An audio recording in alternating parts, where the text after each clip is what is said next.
Hello, আসসালামু আলাইকুম। Computer park ভিডিওর পক্ষ থেকে আমাদের নতুন ভিডিওতে আপনাদেরকে জানাই স্বাগত। সো আজকে আমাদের কাছে একটা মাদারবোর্ড আসছে।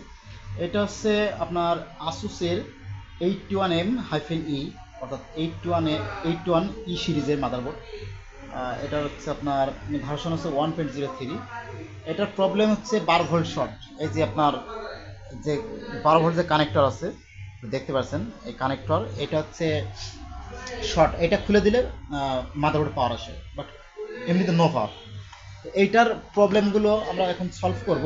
এবং এছাড়াও আমরা যারা আপনারা যারা নতুন আমাদের ভিডিও দেখছেন, যারা দোকানদার আছেন, তারা যদি ল্যাপটপ মাদারবোর্ড বা ডেস্কটপ মাদারবোর্ড সার্ভিসিং করতে চান, তাহলে আপনি আমাদের দিয়ে সার্ভিসিং করে নিতে পারবেন। আমাদের ঠিকানা আছে ঝিনাইদহ পৌরসভা গেটের অপোজিটে, সমবায় মার্কেট 18 নম্বর দোকান, কম্পিউটার পার্ক ভিডিও দোকান নাম। আর যারা ঝিনাইদহ জেলা ব্যতীত আছেন, তারা অবশ্যই আমাদের কুরিয়ারে পাঠাতে পারেন, আমাদের ঠিকানায় কুরিয়ারে পাঠাতে পারেন। যারা দোকানদার আছে তাদের জন্য বিশেষ ছাড়ের ব্যবস্থা থাকবে। আর যারা লোকাল কাস্টমার আছেন, তারা অবশ্যই আমাদের সাথে যোগাযোগ করবেন, আপনাদের জন্য বিশেষ ছাড়ের ব্যবস্থা থাকবে। যারা কুরিয়ারে পাঠাবেন তাদের জন্য টাইটেলে আমাদের ফোন নাম্বার দেওয়া আছে, আমাদের সাথে যোগাযোগ করে নেবেন। আল্লাহ হাফিজ।